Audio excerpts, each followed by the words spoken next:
Hey drivers! Whether you've just snagged your learner's permit or you've been behind the wheel for years, welcome to This Explainer.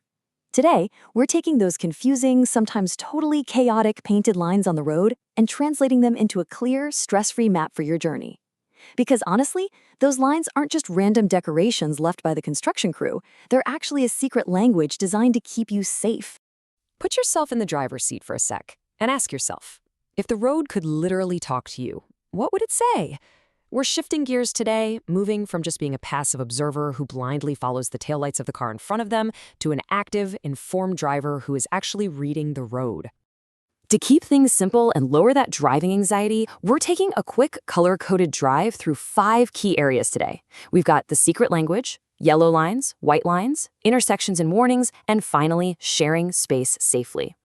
All right, let's kick things off with Section 1, the secret language. This is the absolute foundation of all road markings. You've got to memorize this super simple rule of opposites. Basically, yellow lines mean you're dealing with traffic coming from the opposite direction. White lines, that means everyone is flowing together in the exact same direction. So the crucial takeaway here is that yellow means potential danger from oncoming traffic, while white means you're moving with the pack. Seriously, if you remember absolutely nothing else from today, lock in that foundational color code. Moving right along to Section 2, yellow lines, which, as we just learned, mean opposite directions. So, what about the specific types of yellow lines? Well, if you see a broken yellow line, you can actually pass on the left, assuming the road ahead is completely clear.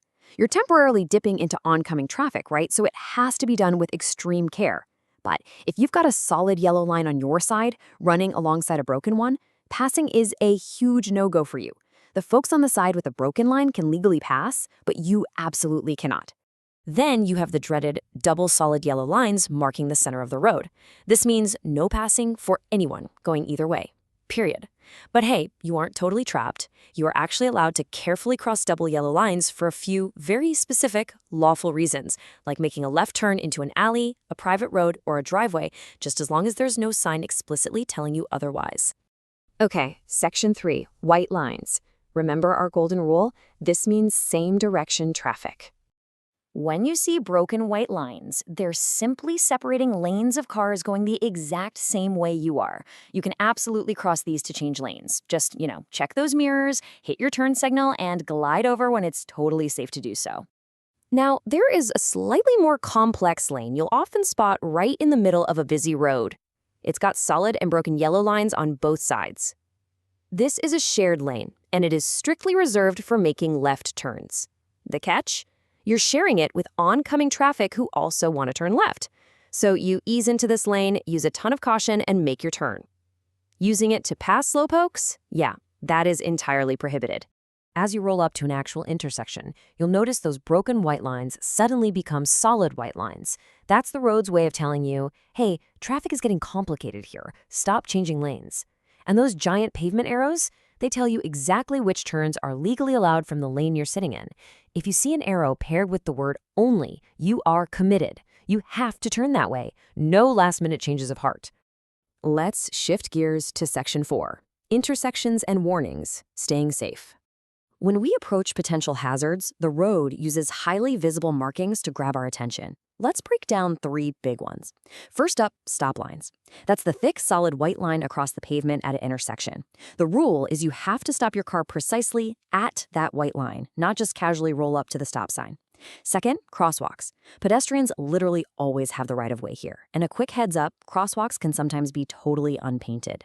Finally, railroad crossings. Watch out for a massive white RXR symbol painted on the ground, usually with a yellow no passing line to make sure everyone stays in their lane near the tracks. Now, here's a brilliant safety feature you'll probably feel way before you actually see it. Rumble strips.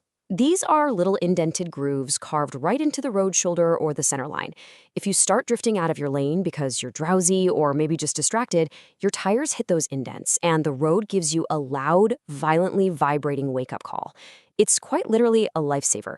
In fact, these things cut runoff road crashes by nearly half in some areas. All right, on to our final stretch. Section 5, sharing space safely between bicycles and cars.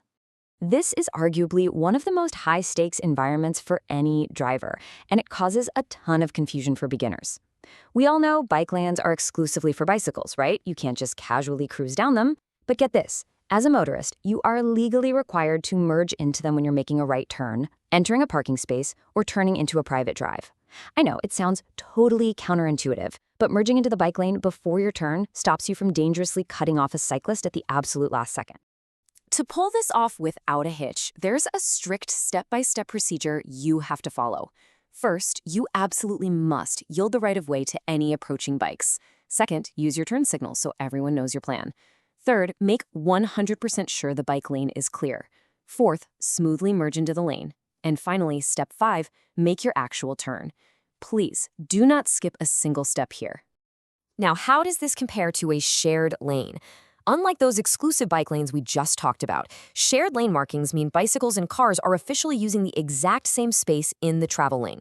When you run into this, motorists really need to avoid passing a cyclist until a completely safe distance exists. We're talking at least 3 feet as clearance, bare minimum. It is shared space, meaning mutual respect and patience aren't just nice to have, they are legally required. So, that brings us to our final question. The next time you grab your keys and get behind the wheel, are you just going to see a blur of random paint on the asphalt? Or will you actively read the road? The pavement is talking to you every single time you drive. The real question is, are you listening? Thanks for hanging out with me for this explainer, and stay safe out there on the roads.